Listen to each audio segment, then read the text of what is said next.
welcome back to the Bundesliga Show, brought to you by Over the Bar, with your hosts for one last time, well, this season anyway, myself, Rory Petre, and of course, Mark Broadhurst over in Nuremberg. Welcome to the final season review, our regular Bundesliga show that is of the season. It's been an amazing season, and it's come to a climax over the weekend, where we still had relegation battle to decide, Europa Conference League place up for grabs, and of course the certain goal scoring record of Gerd Müller to break, of course, which we'll get into in due course. But yeah, really exciting weekend again. I mean, goals everywhere in that second half. Saturday afternoon, I was struggling to keep up. My phone was going absolutely crackers. I mean, my accumulator was terrible. But yeah, either way around, cracking weekend, and me and Mark look forward to going through it now with you guys for one last time. So as you'll be aware, if you watched the show last week, Mark did the very last mystery anagram of the week, of the season.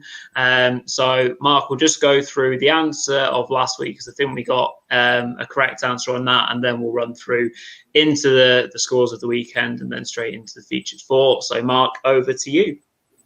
Yeah, I just can't believe we're here, Rory. I mean, we're at the end of the season. We started the preview was the first week in September, I think, and we're already here. Yeah, I mean, it's been a great first season here at the Bundesliga Show, and we hope to, and recently we just hit 200 subscribers as well. So yeah, nice little mini landmark, but we hope to go a lot further, of course. Okay, so yeah, obviously the last Mark's Mystery Anagram of the year. I gave you a really, really tough one this week, which was indeed JEST, REST, Jury. But I'm delighted to say we did get a correct answer. And yeah, it was one of our regulars. It was Ian Banthorpe, one of our favorite regulars. You've been with us for almost most of the season, so thanks for your continued support. And for those of you that were playing along on the podcast, it was indeed Mainz's defender, Jerry St. Just. So yeah, well done, Ian. I'm going to stick your name on the bottom of the screen just one last time. Yeah, you're well known for being good at anagrams. So yeah, you got one more there to add to your impressive collection for this season. Let's see how you get on next season with the anagrams. So yeah, swiftly on to the results from what was, as Rory said, specifically in the second half. In the first half, I was like, what's going on? You know, this is boring. Yeah. But in the second half, I don't know what happened. Like, I would say at least 85% of the goals were in the second half this weekend. So as you can see, Dortmund with an entertaining 3-1 win over Leverkusen. Frankfurt getting a 3-1 win over Freiburg. We said that they might finish on a win, and they did. And then Cologne got that big win that they needed over Schalke, 1-0. Hoffenheim finishing on a win with a 2-1 win over Hertha Berlin. Union with a last-minute win over Leipzig to cement their Conference League place. What an achievement. Also, good to see a few fans in the stadium in Berlin as well for this game. Then, obviously, Bielefeld with a famous, historic 2-0 win over fellow promoted side this year, Stuttgart. Obviously, Gladbach smashing Werder Bremen 4-2 in the biggest match of Werder's recent history, but summing up Werder's last few years, I guess, there. Then Mainz finishing a brilliant run under Bo Svensson with a 3-2 win at Champions League qualifiers Wolfsburg. And then Bayern with a big, I said there could be goals in this game, didn't I? And there were. It was a 5-2 win for Bayern over Bavarian rivals Augsburg. So yeah, so let's swiftly move on to the featured four. I mean, we could have picked a lot of games this weekend, but I think we had to stick with the big games, which were indeed the games at the bottom and also the games for the Conference League qualification. So let's start with probably, the most important game of the weekend. It was Werder losing 4-2 at home to Gladbach. Just to give you the story of this one, guys, you remember that obviously Cologne started the place in the bottom three. in the bottom two. Werder were third from bottom. If Cologne got the win and Werder didn't win, then they would be relegated to the Zweite Bundesliga, and that is indeed what happened. For me, it was just a disaster, to be honest with you, this one for Werder. I mean, obviously, probably the big moment after Gladbach got the goal quite early on through Lars Stindl was the miss from David Selke. You know, I mean, for me, what a shocking season he's had at the end of the day. You know, like, I mean, he scored 3 goals despite playing every single Bundesliga game from up front, and he missed pretty much an open net, let's be honest. I mean, Josh Sargent squared it to him. Josh Sargent, one of few Werder players who can really take any credit from this season for me. Not the most clinical, but he has put in some good performance. But I mean, Selke with the whole goal to aim at. Admittedly, it's still a great save from the Gladbach keeper. Give him credit for that. But I mean, what a miss, Rory. You can't be doing that in a game like this. No, you can't. That pretty much, sort of summed up the game that Werder put on in that particular 90-minute spell of action, and obviously almost the last 2 seasons. It's been very unimpressive from start to finish. Obviously, we had a Werder, I think it was actually our first ever guest on the show, a Werder fan, and things are actually not rosy, but they were actually okay at the time. Obviously things have gone to pot since then. Obviously, the fall from grace, the final third of the season has been an absolute disgrace from them, really. They've just not showed up, not scored enough goals. I mean, I didn't think Gladbach would end up scoring 4 because Werder's defence has been far and away not their worst attribute, really. Like the likes of Top Brack, an experienced veteran of the game, and he's a fairly decent defender all in all, who should be able to lead the line well. But going down early on is not good for the confidence, and they should have been back in it straight away because of the Selke chance. But obviously that flurry of goals in the second half, Thuram showing some a nice bit of play actually to get himself sent through on goal. He scored a similar goal in the first half. It was chalked off for offside correctly. Ben Said-Bayini's header, poor positioning actually from the keeper. Pavlenka was in the middle of the box basically. I don't know if he's trying to. I think he's trying to read the cross and think he might come out and punch it, but he's ended up getting lobbed by a flicked-on header, which is quite unimpressive. And then the fourth is a Florian Neuhaus being in the right place at the right time and coolly tapped home. I mean, fair play for them to actually get a couple of goals in the end. It's a shame they didn't try to get these goals beforehand. Füllkrug's goal was actually a nice finish, curled it inside the area. It's a shame his season didn't really get off the ground either, considering he scored a hat-trick early on, didn't he? So that was obviously as good as it was going to get. From Werder's point of view, disaster, horrible for them to go into the Zweite Bundesliga. But I mean, looking at the squads, it's hard to say if it'll get cherry picked apart. Obviously, we mentioned Sargent someone might come in for him. Maybe Rashica showed glimpses of talent, but other than that, are lots of teams going to come in for that squad, so it might stay together and give them a better chance of coming straight back up next season. Obviously, we shall see. But poor season. Obviously, Kofeld was in charge of it for large proportions, and as you mentioned, Mark, you weren't a huge fan of his, were you? Not at all.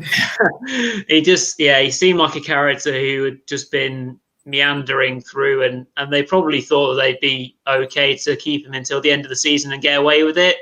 Lo and behold, that didn't happen, and they've been punished as a result. It's a shame for Werder because obviously they're a huge team. Losing Schalke and Werder in one season for the Bundesliga isn't necessarily a good thing. But I think I remember saying to you, Mark, that it's also good seeing some different teams in the Bundesliga as well, which we'll see, of course, next season. But from Gladbach's point of view, good win, wasn't enough obviously in the end because of Union's result, so they won't have Europe next season. Might be a good thing for Gladbach. Feels like a bit of a rebuilding job. So whoever comes into the job, Adi Hutter, will just be able to concentrate on the Bundesliga, have a bit of a run in the cup, and maybe build with that young squad. But entertaining game, and obviously had huge implications at both ends. Yeah, I totally agree with you, Rory, on the fact that like the people of Bremen deserve better than that rubbish that was served up in the last 10 games at the end of the day. You know, it's just, I mean, this is one of the big 6-7 teams in the Bundesliga. You know, I mean, I've been reading a lot of the history of Werder Bremen in recent weeks. There's been a lot of talk about that. This is a side that won a lot of titles in recent years. You know, they won 2 titles in the 90s. They won 1 in 2004 as well. They were German champions. They got to a Europa League final as recently as 2009. I mean, that bunch of players have got to look at themselves hard in the mirror, because that was not good enough what they've served up the last 2 years. Like they were garbage last year, only getting 31 points. They've turned out the same number this year as well, and deservedly have been relegated. At the end of the day, it's not a great side, but they still should have been able to finish above a couple of teams that they didn't. Like obviously Bielefeld, which we'll come on to later. They have what they lack in quality. They do have some experience in that side, as you say, the likes of Omer Toprak, who, to be honest, I thought before the last 5 or 6 games he did have a good season, to be fair. Moisander is another solid. For me, Moisander and Toprak are the ones that are probably the most likely to get cherry picked. You know, Gebri Selassie, I always quite liked him. He always looked a little bit too good at wing back to play for them. The problem is, I mean, you got the likes of, Mbom has just done nothing all season. Selke, I mean, for me, if you're talking about worst players of the whole season, I mean, he's got to be it, really, to be honest. 3 goals starting most games as your number 9 striker. It's just absolutely trash on so many levels, you know. You've got, obviously, Eggestein is like he's a real kind of stalwart. I think he's played his whole career at the club. I mean, he can't really be blamed too much. I mean, you got to question, where was Kevin Mervald in this game? Because he's another player that's got a lot of experience. And I mean, obviously, Romano Schmid coming in to replace him, and a player that didn't really convince me from what I've seen of him this season. It's just not good enough at the end of the day. They're aside, you know, if someone asked me the question, who's going to come up next year, I wouldn't have Werder Bremen in the top 2, to be honest with you. I would say Hamburg and Schalke have probably got more chance than them as things stand, because Schalke obviously got a younger team with more hungry players who they can probably bring through. This Werder side is an aging side at the end of the day. They've got a lot of players over 30, a lot of players like Bittencourt. I mean, where's he been all season, you know? Yeah. Big question marks asked about him. He's going to be the kind of guy that's knocking on the door saying, I want to move now, but I don't think anyone else in the Bundesliga is going to touch him at the minute. So I can see him ending up getting dragged down to the Zweite Bundesliga. I mean, whether he's going to put the effort in is a big question. Do you know what I mean? But whoever takes that job now at Werder is going to have a big job on their hands. They don't have much money at all as a result of the pandemic. I mean, it's hard times to be a Werder fan. I hope the best for them, but it's going to be tough. Okay, so moving on to the team that obviously in the end relegated Werder Bremen, which was FC Cologne.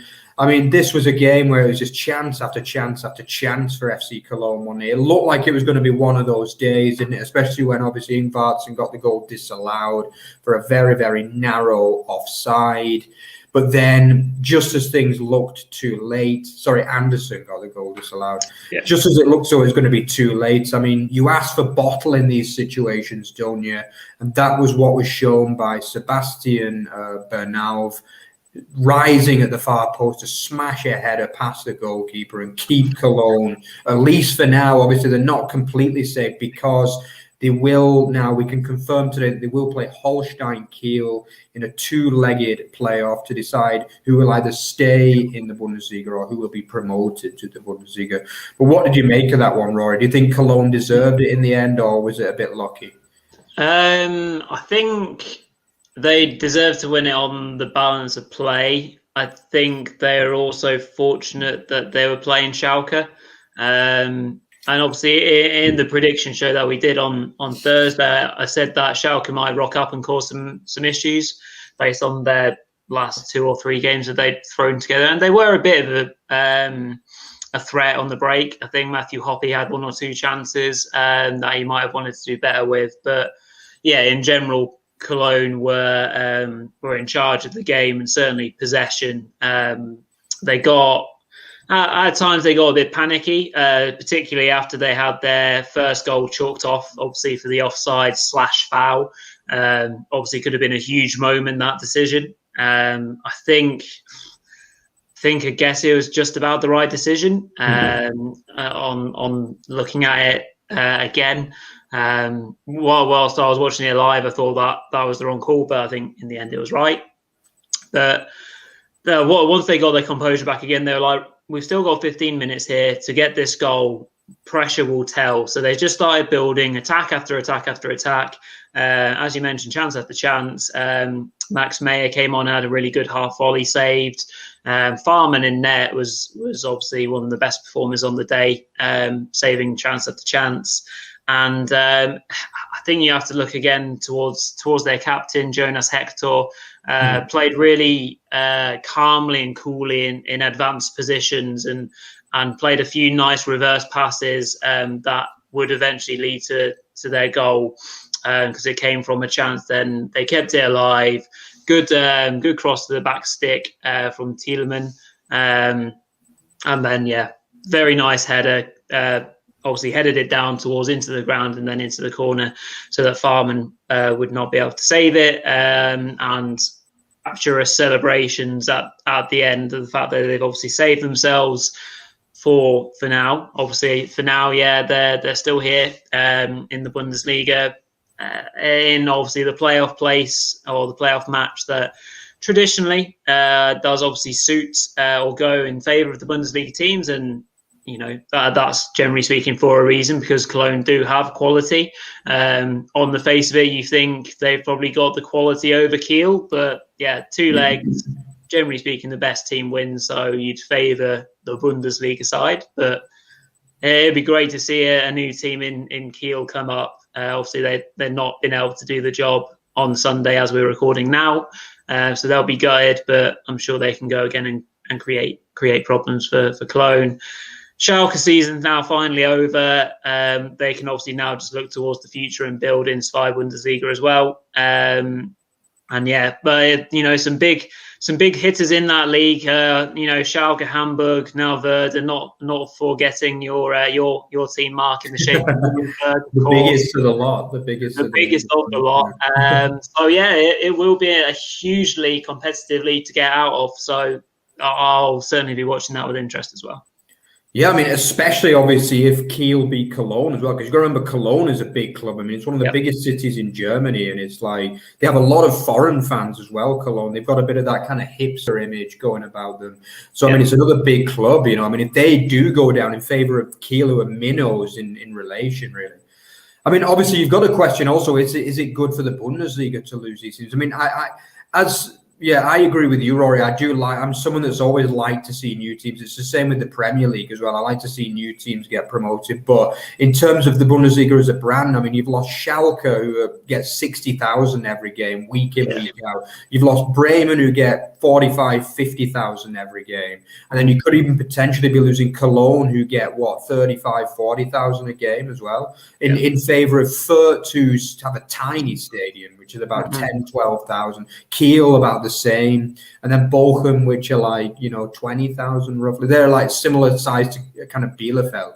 So, I mean, I'm pretty sure the Bundesliga chiefs will be like really hoping that Cologne do manage to beat Holstein Kiel in this game. But, I mean, as a neutral, I would say that Cologne probably do just about deserve to stay up. I mean, they've taken 10 points from the last 5 games. Meanwhile, Bremen only took 1 point during that time. So they've overturned a 9, you know what I mean? They've gained 9 points on Bremen in the last 5 games.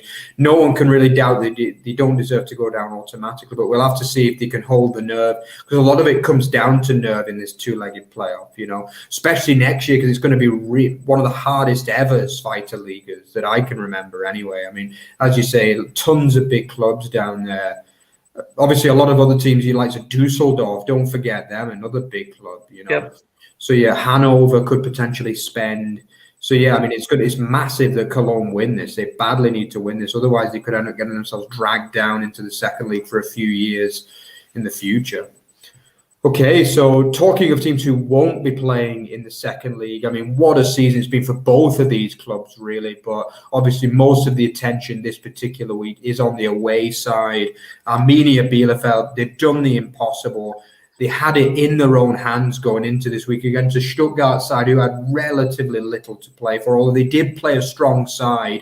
We did see a few teams, the likes of Frankfurt, Freiburg, rested a few players this weekend, but not for Stuttgart. They wanted that win to try and challenge for the Conference League, but it wasn't to be, as Bielefeld, with only 26 goals from 34 games, stay up and finishing fourth from bottom this season in 15th place.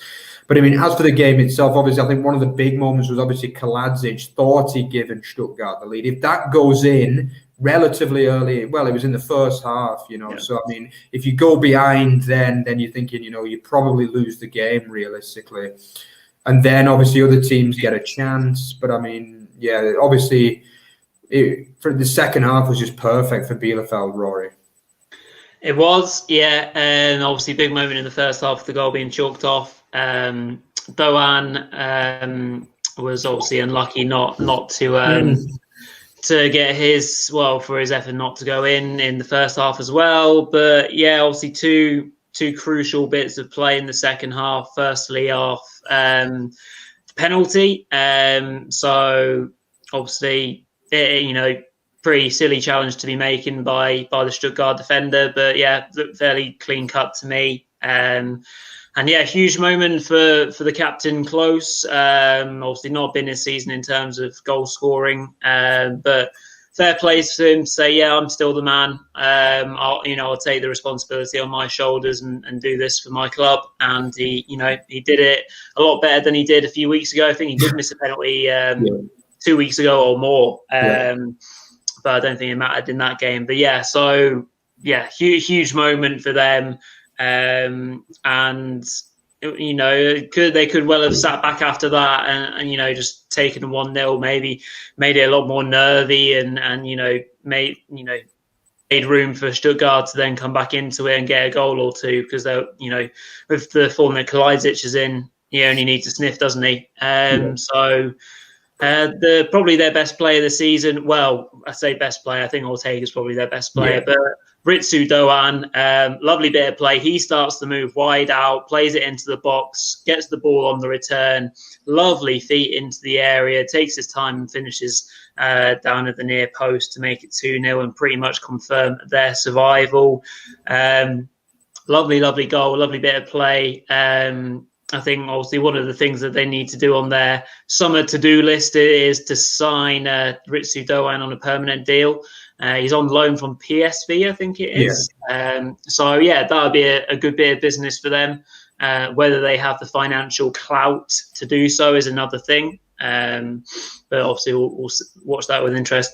But speaking of financial clout and just the season in general, what a superb achievement for Bielefeld to survive. As you mentioned, especially with the lack of goals they've scored, you have to look at how well they've fronted up in every game. They've only really been put to the sword maybe 2-3 times. I know an informed Frankfurt side put 5 past them. And Gladbach a few weeks ago as well, I think. Yeah, Gladbach, I suppose so. I mean, look at the 3-3 draw with Bayern back in January, February it was.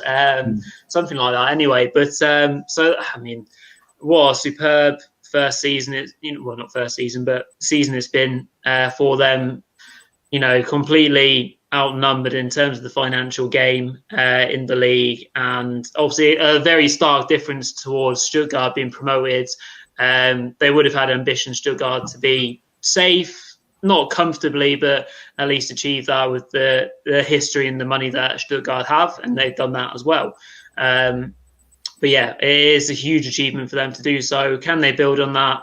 And keep on building season on season? It will be difficult because there are a lot of competitive clubs that are wanting to be in the Bundesliga all the time. We've already mentioned three or four that are in Spy Bundesliga next season, so they've got a battle on their hands for sure. But they should revel in the achievement that they've done this season at the very least.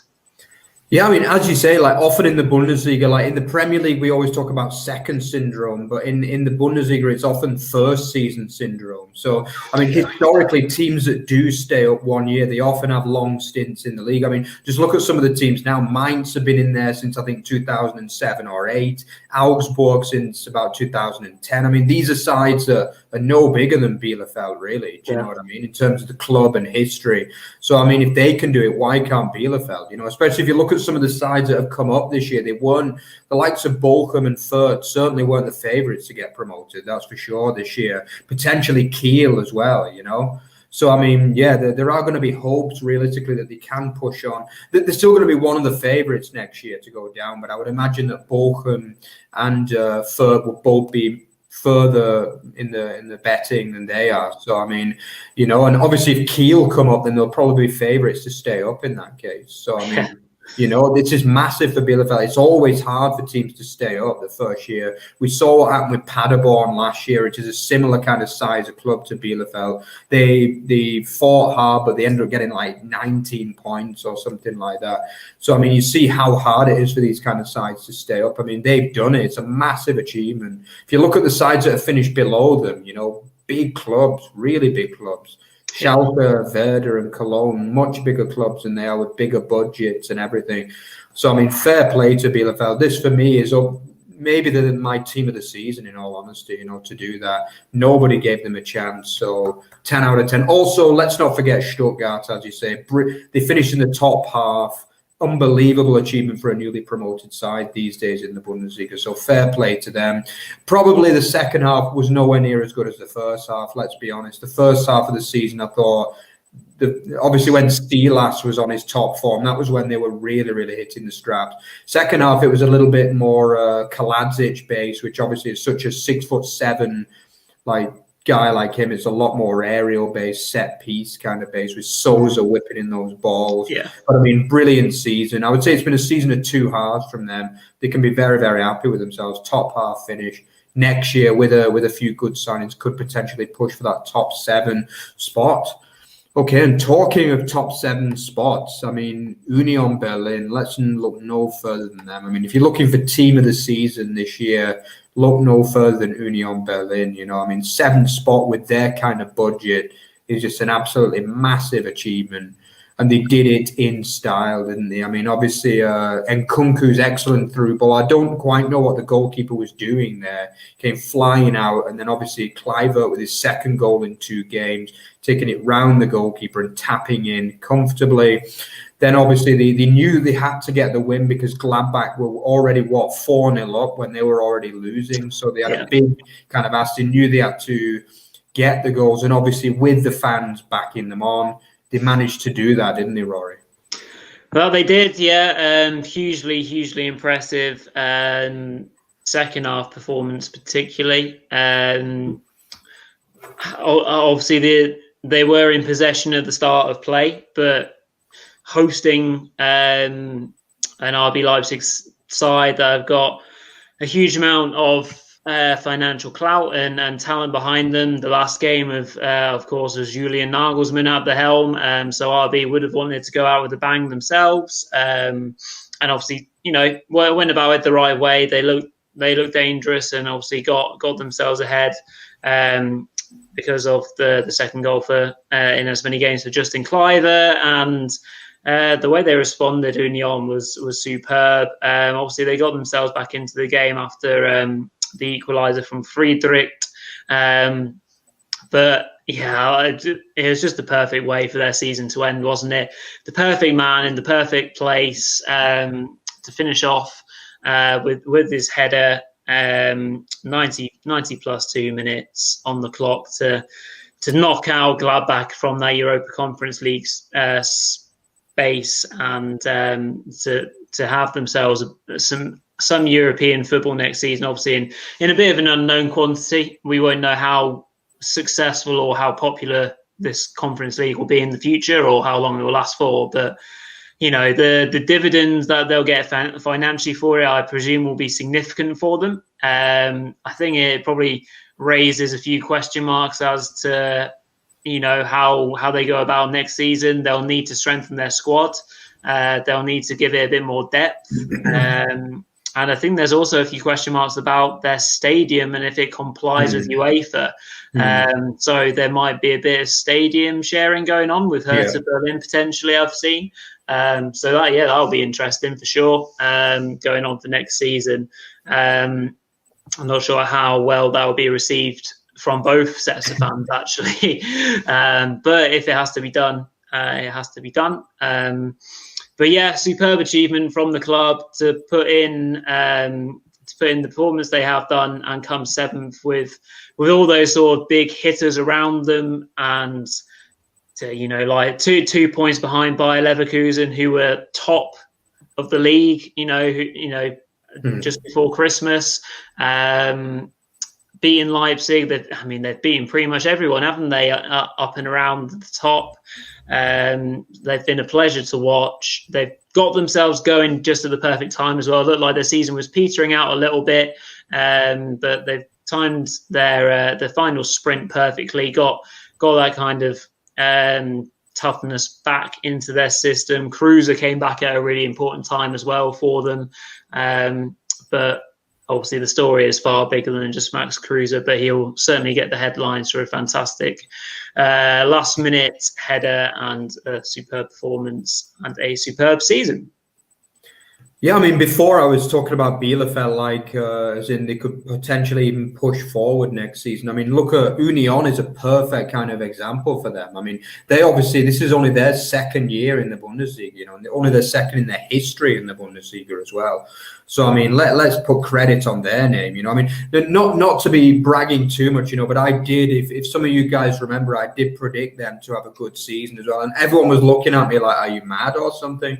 I watched a lot of other predictions and people were putting them in the bottom 3, bottom 2 even, and at very best, bottom 4 or 5, But yeah. I saw enough in them last season at the end, because I don't know if you remember, guys, but they started very, very poorly last season and came on really, really well.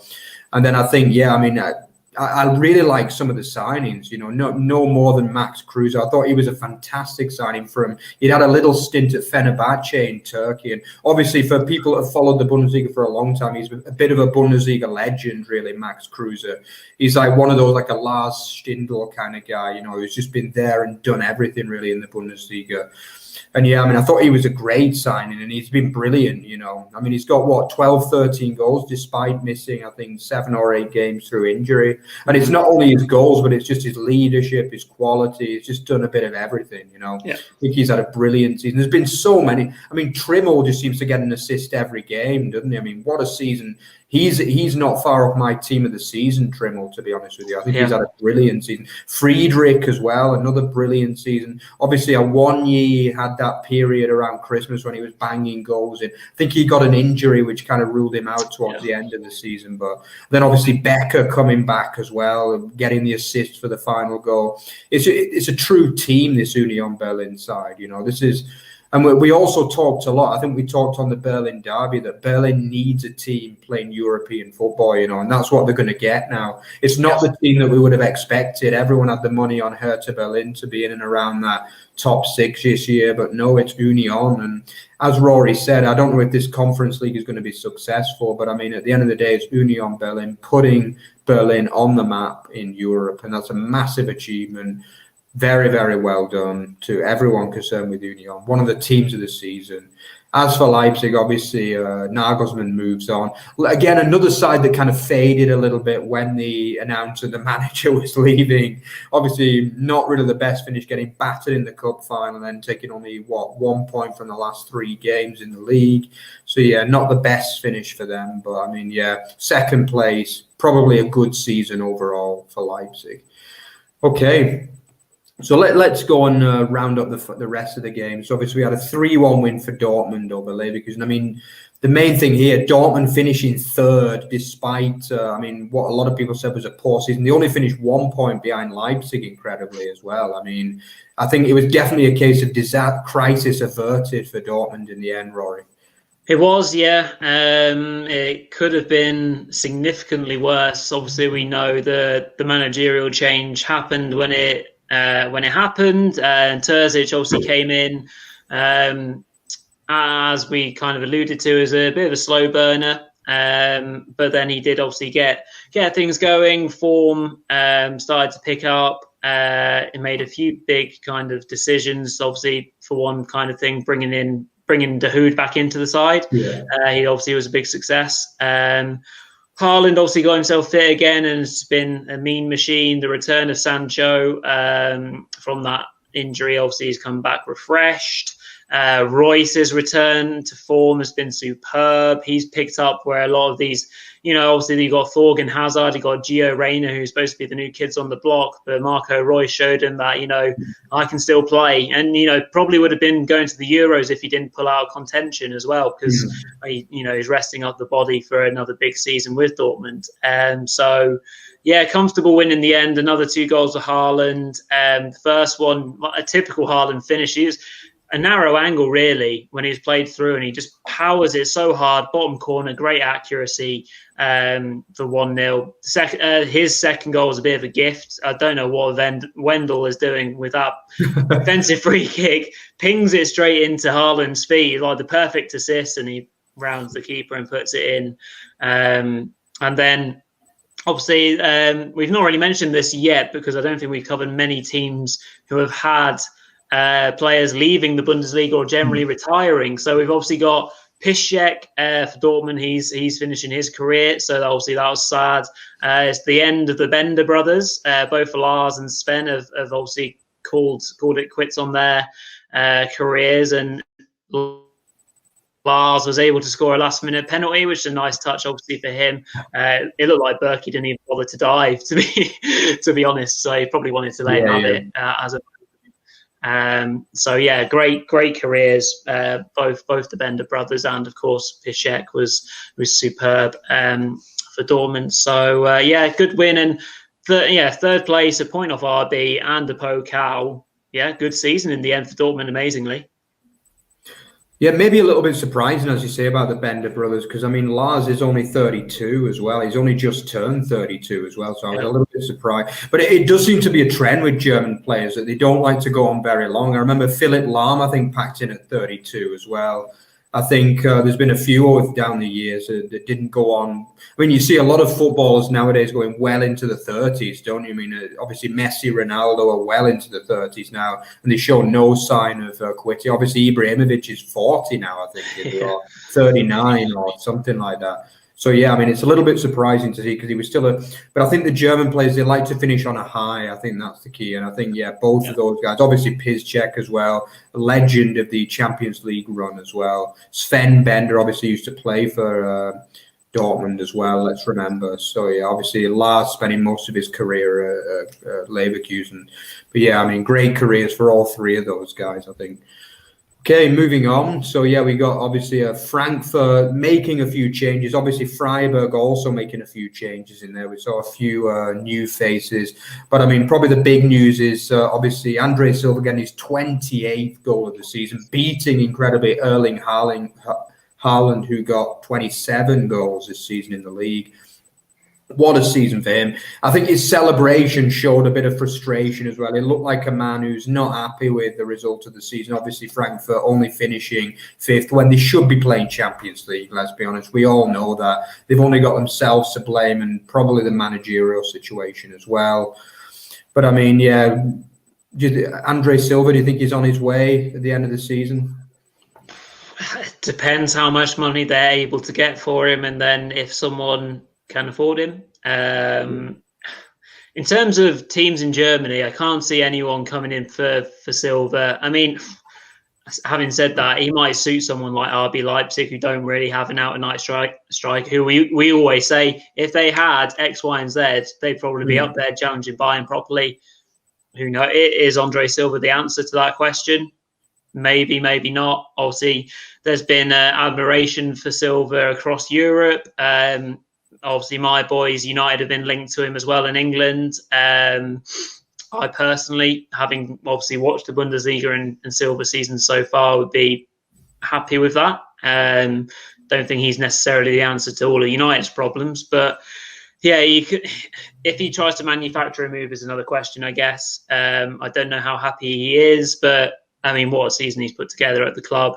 Really enjoyed watching Frankfurt all season. They've really been a positive aspect of the Bundesliga. They've showed some seriously good games of football, great creative ways of manipulating defenses, some kind of funky formations they've played throughout the season. Took a while for them to quite get set. I think they had a few early draws here and there, didn't they? But yeah, on the face of it, should be playing Champions League football, as we mentioned, but things have gone wrong in that regard. So Europa League football, let's hope they can keep a hold of most of their team.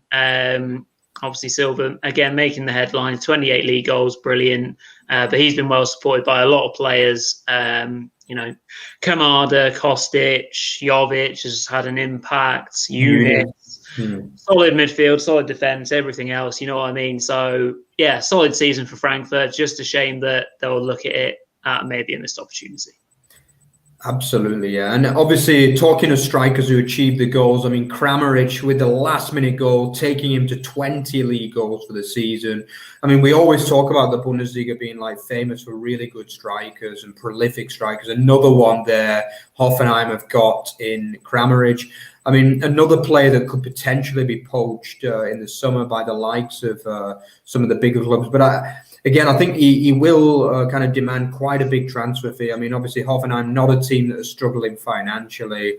They can afford to ask for probably 25, 30 million, which is pretty big money for the Bundesliga. I mean, but yeah, obviously, Hertha Berlin, their 7-match unbeaten run coming to an end. Another big point, Sami Khedira, I mean, World Cup winner.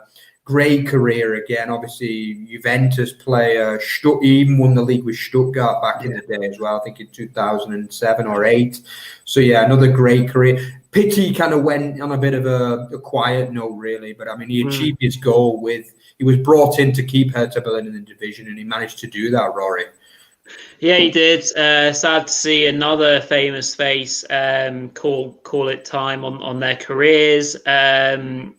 Yeah, I mean, it's a great shame that we haven't got full capacity stadiums. A full capacity Olympic Stadion would have been a nice picture for Khedira to go off, with 10 minutes to go or something like that and get a standing ovation. But not to be, and yeah, he's had to call it quits. So that's a shame. But Hoffenheim got the win in the end. So yeah, safe season for them in the end after a bit of a flirt with relegation, but never anything too serious. As serious, of course, of Hertha experienced themselves. But yeah, obviously on the game, Kramaric adding a late winner, because there are late winners everywhere, really, wasn't there?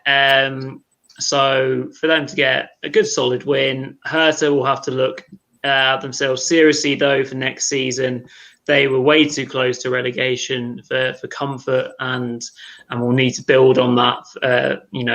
They've got, like I said, plenty of things going for them. So there's no reason why they shouldn't be nearer to their city rivals in the shape of Union. So disappointing seasons for both, but I wouldn't be surprised if they both went a bit better next season. Especially Hoffenheim won't have the distractions of the Europa League, so they might be able to put together a more consistent season if, of course, they keep a hold of Kramaric and maybe build on that a little bit more. And another striker who can get 10 goals in a league season would be useful. Bebu's a bit too wasteful for me. So yeah, plenty to do for both teams in maybe the summer transfer window. Yeah, definitely couldn't agree more with the sense of underachievement, but ultimately both safe and sound, and will join us on next year's Bundesliga show. So yeah, I mean, finishing up with 2 really entertaining games as well. I mean, Mainz with another. We thought that they might finish on 2 defeats, but it wasn't to be for them, was it? We're getting another very impressive win against admittedly lethargic Wolfsburg, I think, who had absolutely nothing to play for really in this game. But I mean, Mainz under Bo Svensson, what a season it's been. Obviously Boetius getting them off to the start from a Barrero assist. I mean, Barrero for me has been one of the stars of their resurgence, really. An excellent attacking midfielder in there. Then obviously, I mean, well, what did you make of the rest of this game then, Rory, from the equaliser onwards? Yeah, nice equaliser actually. Bit of creativity from Maximilian Philipp to equalise, as you mentioned. And it was an exciting game from there on in, really. So Mainz were able to establish their lead again as Quaison kind of scooped in a rebound from an attack from Onsiwu, his original effort being saved, and then a lovely goal actually to make it 2-2 from Yao Victor, the substitute, a lovely curling effort from about 28-ish yards out, I guess. Really nice effort to make it 2-2. Maybe thinking, oh well, Wolfsburg might go on strong from here on in, but it was Bell from across, I think, a cross or a corner from Fernandez. Got up well to meet it. So that's 3-2 and another amazing victory for Mainz. Yeah, finishing 12th. Who knows where they might have finished if they'd had, the man in charge in from the start. Superb kind of return in terms of points per game as well. Since he's come into the club, they look down and out, didn't they? One of the great escapes, and not just for the fact that they escaped, by the skin of their teeth, but the fact that they did it with relative ease in the end. Finishing 12th, miles away from any sort of trouble in the end. You think if you looked at a final league table and you're like, oh, Mainz were in loads of trouble, you wouldn't believe anyone if you hadn't seen the story of the season, because you're like, yeah, 12th position's really comfortable. So superb job, great game of football, and Mainz will be hoping for a really strong season next season, I'm sure. Yeah, I think one of the problems for Mainz could be a few of those players could potentially get snapped up, to be honest with you, because they're the famous Mainz for being like a bit of a feeder club in some ways. They buy very, very young, obscure players and quite often turn them into like very, very decent professionals. Obviously they've managed to keep the likes of Quaison, who before this season I would have said was the main man, but he's had a bit of a peripheral role really this season. I would say the main men have been Barreiro, Boetius has been excellent. Obviously Jerry St. Just as well, called up to the Netherlands national team, which is a massive achievement really, amongst other players as well. It's been a great season in the end for them, really, hasn't it? They improved on last season's points total as well. They got 3 points more than what they did last year. So what an achievement, really, for them. And Bo Svensson, he could be the one that they really want to keep more than anyone, because, surely some of the likes of the teams that have still yet to find a manager are going to be looking at him, and thinking, if you can do that for Mainz, then what can you do for us? So, good season for them in the end, and doing it while playing entertaining, attacking football as well, which is really nice to see. Okay, and then where better place to finish than obviously one of the biggest records ever to be broken in Bundesliga history. 40 goals from Gerd Müller, one of the greatest ever goal scorers in football history. It was broken. It was an incredible game, because I was following this game while watching the relegation fight matches. And I was just like, I was seeing the goals flying in for Bayern. I was like, where's Lewandowski's goal? Yeah. Usually when Bayern go 4-0 ahead, you can guarantee that at least like 2 or 3 are going to be Lewandowski, Mm-hmm. But it wasn't in this case, And then obviously Augsburg, they pull a couple of goals back, and then lo and behold, the last kick of the game, the goalkeeper spills. I wouldn't say it was a terrible mistake, but maybe it was a little bit helpful for Lewandowski. Really spilled it right into his path, and he just tapped it around the keeper and put it in for goal number 41 of the Bundesliga season, and the world record of the Bundesliga for the top goal scorer. Did you think it's deserved, Rory? Yeah, absolutely. I think sometimes you just have to revel in the greatness that you have. In the league that you watch and love, basically. I think when I was doing the interview with Derek Ray, actually, like he was kind of referring to how he grew up with Gerd Müller and how he never kind of enjoyed it and realized how great a player he was at the time, and how you kind of now got to realize you've got one of the great strikers playing in the Bundesliga, and he's gone on and achieved this amazing feat, which you can just imagine never would have been broken. And if he keeps on going from strength to strength, which he seems to be, who's saying that he doesn't get 42 next season? Yeah. He has been incredible. Obviously, a huge reason why Bayern have retained their title. With regards to the game itself, Bayern did the damage early doors.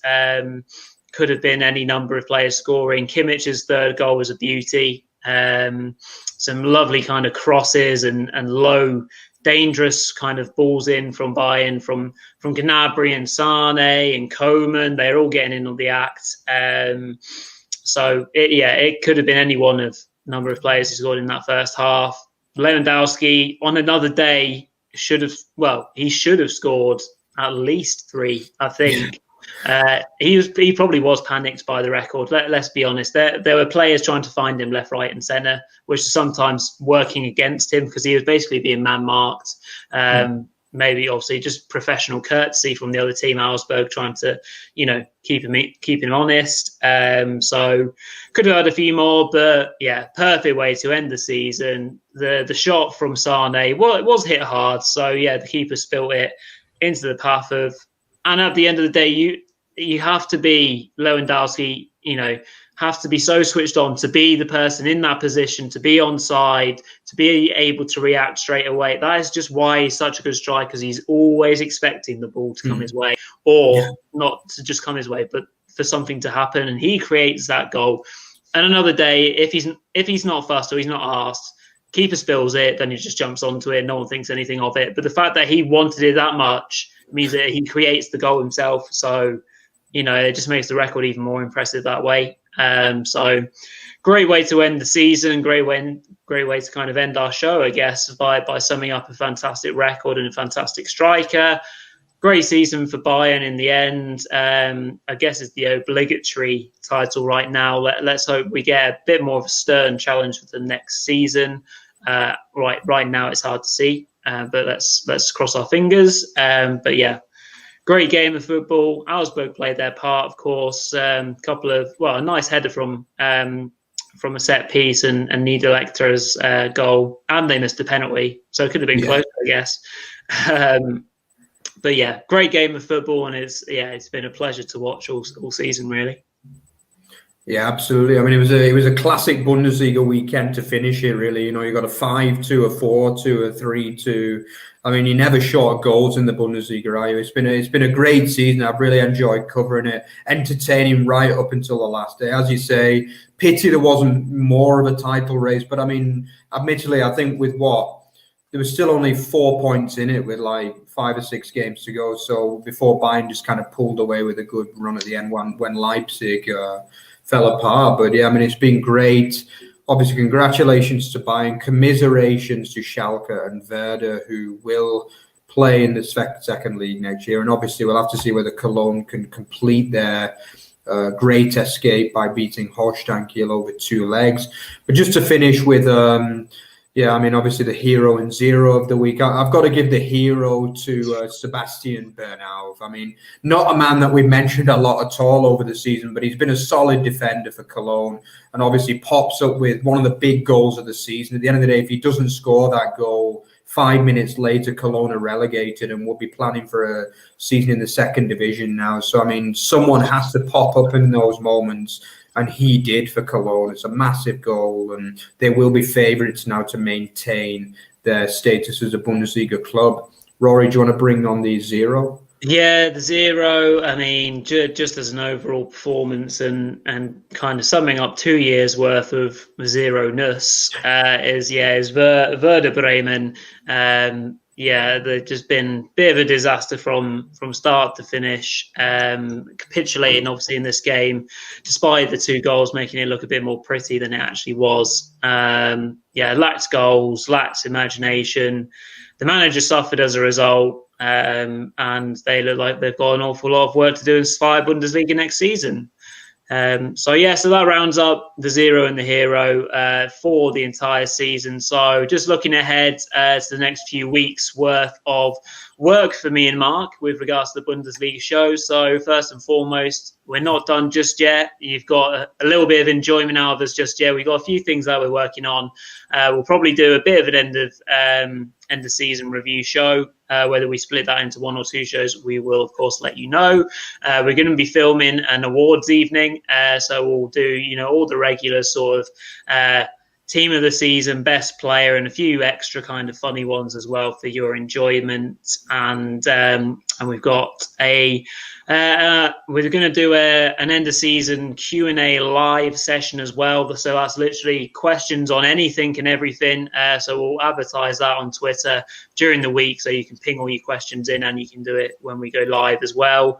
And then that's pretty much it. Obviously, don't forget that we did a recent interview with Derek Ray. So that's legendary commentator of the Bundesliga and, of course, FIFA commentator on the last 3 games.